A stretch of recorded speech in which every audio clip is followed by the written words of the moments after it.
What happens if you take a banana and some pumpkin and smash it together in some sort of bread? Well, you get a banana and pumpkin bread. And that's what we're going to make today on Cook with Craton.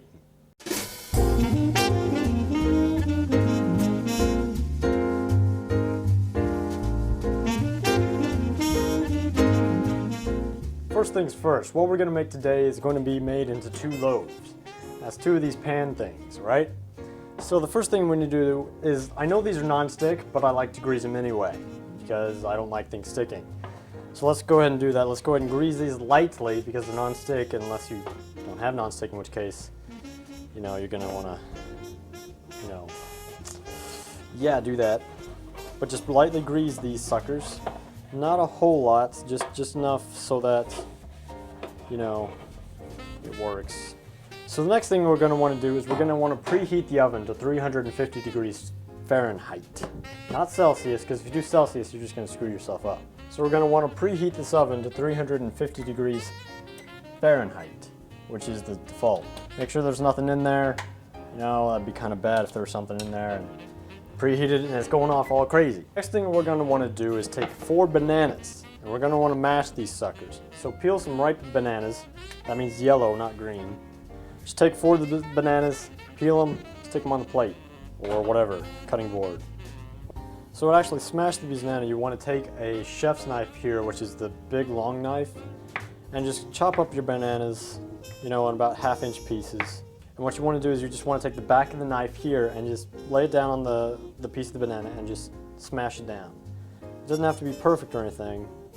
After you get the banana smashed and everything, what you just want to do is you just want to go ahead and put them in a large bowl. We're going to put it here in our KitchenAid mixer here. And as you can see, they're very much smashed. Make sure you don't drop any on the way. Make sure you get everything off the board.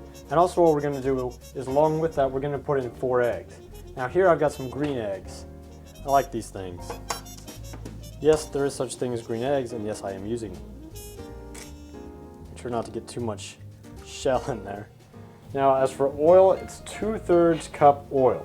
We're also going to put in some pumpkin. Now, for the pumpkin, since you can't really buy these things, I mean, this is 15 ounces here, right? We actually need 2 2/3 cups of pumpkin. Now, I've done the conversion for you. It's 1 can of 15 ounces. That's one of these cans here. And also 1/2 can of another, which I've got in this thing.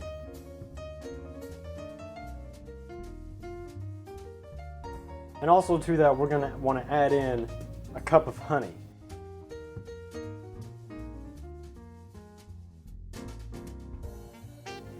We're going to want to add a cup of sugar, which is also going to add to sweetness.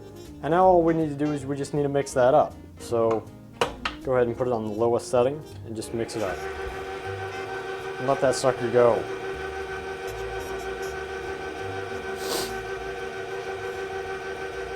While we're doing that, we're going to want to go ahead and get some flour.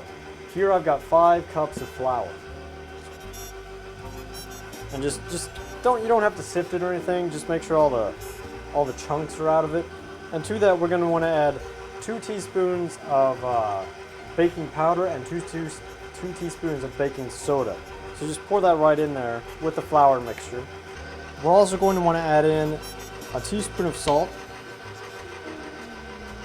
We're also going to want to add 4 teaspoons of pumpkin spice. That's this stuff here.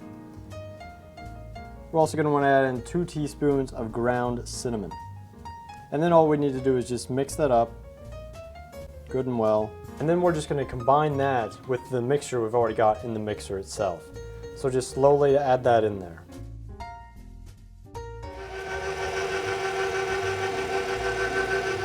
And once we're done with that, we're just going to pour it right into the pans. So remember, we got 2 greased pans. These are 9 by 5 each. If I didn't mention that earlier, sorry. And then just pour that right into the pans. Make sure you get it evenly throughout both of them, because you don't want to give one person a whole big pan. You don't want it overflowing or anything like that. That'd be bad.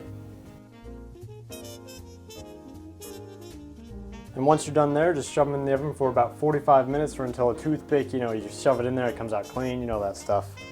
After it's done cooking, just let it rest here for about 10 more minutes, and then we'll flip it out onto an actual cooling rack.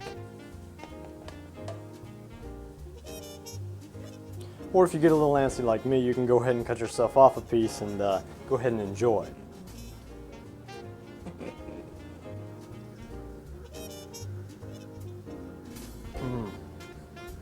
That's some good bread. Well, that's the first episode of this series. Hope to catch you again soon. I don't know what I'm going to make next. We'll find out soon. Until next time, I'm Stephen Craton. You've been watching Cook with Craton.